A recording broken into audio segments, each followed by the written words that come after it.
Have you ever experienced dizziness or vertigo and you have no idea why? Let's break that down just a little bit.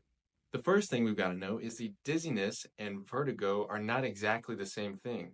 True vertigo seems like the world is spinning or I am spinning in the world.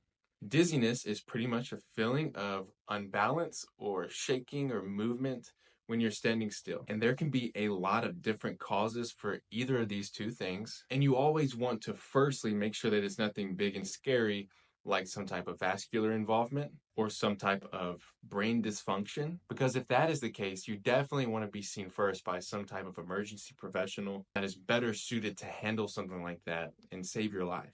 So most of the other causes of dizziness and vertigo can be related to pretty much how we know where our body is in space. And we'll break that down into three different regions: our eyes, our inner ears, and little receptors pretty much around every joint in the body that tell the brain where that joint is in space.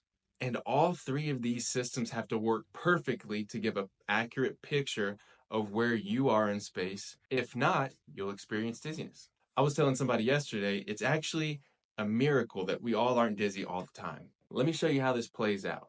When I turn my head to the right, my inner ear is activated.